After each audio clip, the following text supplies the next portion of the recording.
Patch is actually a threat, in my opinion, to all of us, because he challenges all of us to give more. And I mean, we have a society that's built on me, you know, how can I be prettier or happier, more successful? What can I get? The bigger boat, the bigger house. So he's a threat to all of us because he's a radical revolutionary in terms of his way of thinking. He believes it's about giving and not getting.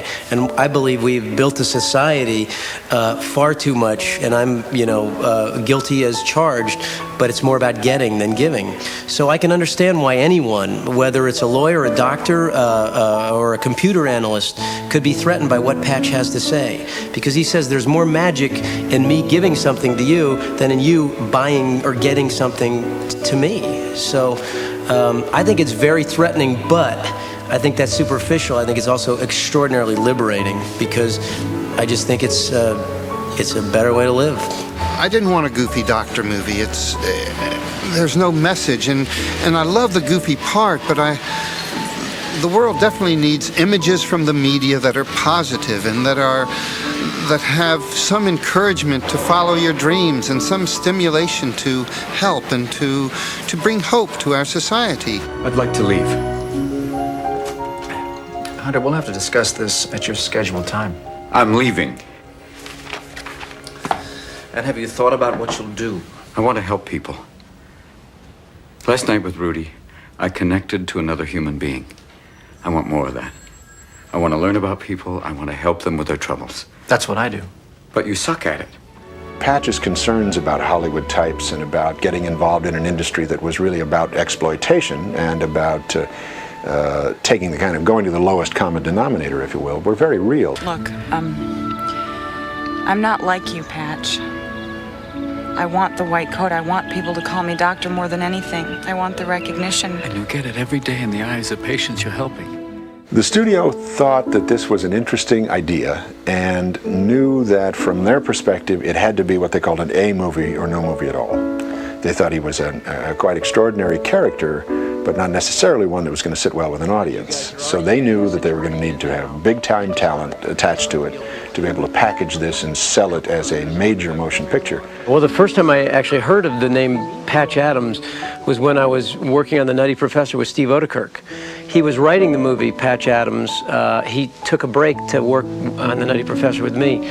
But I didn't hear about it again for about 2 years. And then when I finished Liar, Liar, Universal sent me the script that had been sitting around for about a year. And a young executive named Kevin Misher sent me the script.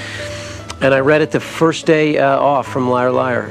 And I laughed and I cried and I wanted to do it. He loved the script the way it was. And his only thought, from my understanding, was that if he could get Robin Williams to do it, he would do this in a second. Now, Tom is a big name at Universal, and they were delighted with the idea of Tom's doing it. It's kind of a transitional phase for him because it is a combination. It's got outrageous comedy, but it has it has elements of drama and sadness, and he wants to see if he can juggle that, and I think he can. I think he's got the chops for it. It had a step that I wanted to make in my career, which was doing a comedy that had a more reality-based tone and also had a more dramatic story. And I early, when I read the script, I thought it was a great idea for a film, but I only wanted to do it with one person, and that was Robin, because it just screamed Robin Williams to me. Robin read the script, talked to Tom, signed on immediately.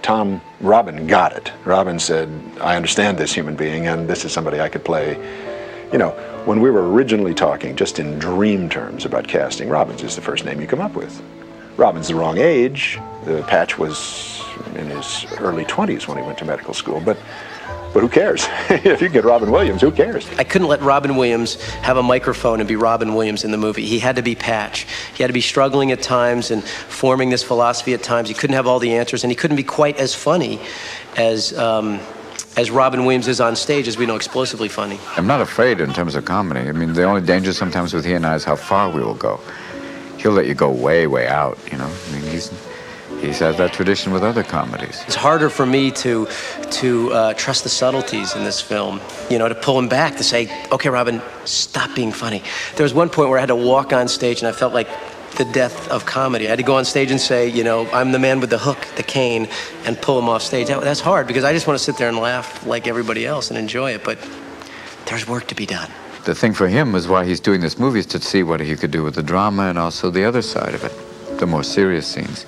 He's trying to push the perception of himself that way. For me, what was important about the movie is that it had ideas of humor as a context to help prevent burnout in serving others. That not joke for joke's sake, but the creating an air and an atmosphere of levity and humor so that working hard to help make the world a better place is fun to do and not a sacrifice for your life, but in fact a jubilant thrill to help others.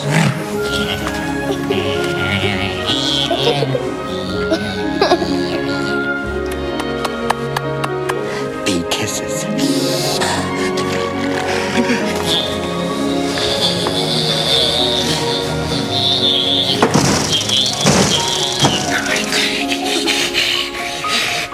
The choice to have Make-A-Wish children in the movie, people say, how can you do this? Because they're the real thing.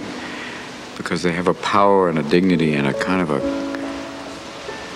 such a grace that they have. I wanted to see that on film. The crew was all aware of what was going on. The kids themselves were aware of what was going on. The cast was aware of what was going on. And in moments like that, when joy is created, spontaneous joy is created, I believe that healing happens. There's a power they had a joy in performing and being in the movie, the excitement of being in it. And their parents seem to say that that really lifted their spirits, which is what Patch is all about. The clowning and connection and music and art and all these other things that normally aren't associated with medicine can have great healing effect. And why not use it? It was a brilliant stroke because it not only lent a sense of authenticity to the picture, but it also lent a sense of possibility to those people who were making the picture that said, you know, what we're talking about here is a way to do medicine that can make these kids' lives brighter. Clown salute! Very good. Wide face. Part face. The hospital will cover all of your bills. I think the important thing for people to remember, the audience and everybody associated with this to remember, is that it's based on a true story. The facts as they are laid out in the story, most of them are based in Patch's reality, but some of them are extrapolations, some of them happen at different times, some of them happened with different people, some of the people are compilations.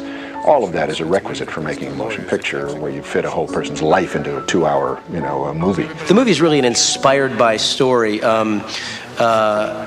It's not exactly Patch's life, but just about everything that happens in the movie happened to Patch, just over a longer period of time. We took the poetic license of shortening the period of time that it took to evolve this character. The idea that my very large bathtub full of cooked noodles that I got in 20-some years ago as a fantasy fulfillment thing has become 25,000 pounds of noodles for the movie. Nice day.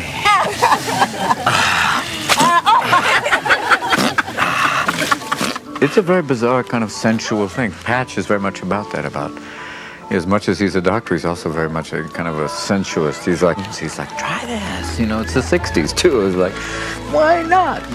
It is a bizarre thing to be, sitting in a big pool of noodles going, this is surreal.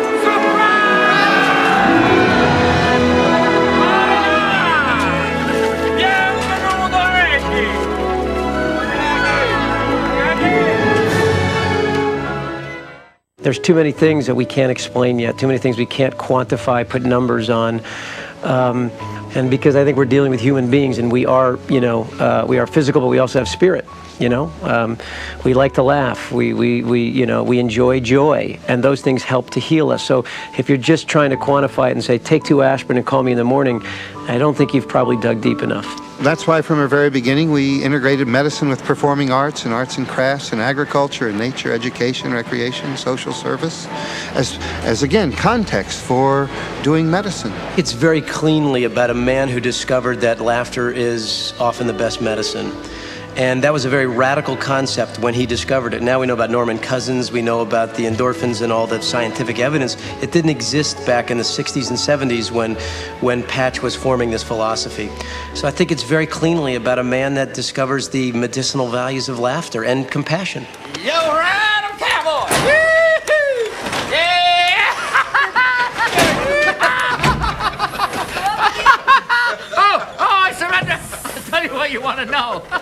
Do you want to tell me what it is you think you're doing?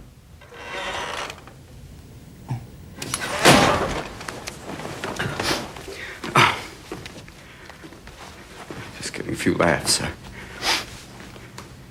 And the American Journal of Medicine has found that laughter increases secretion of catecholamines and endorphins, which in turn increases oxygenation of the blood, relaxes the arteries, speeds up the heart, decreases blood pressure, which has a positive effect on all cardiovascular and respiratory ailments, as well as overall increasing the immune system response.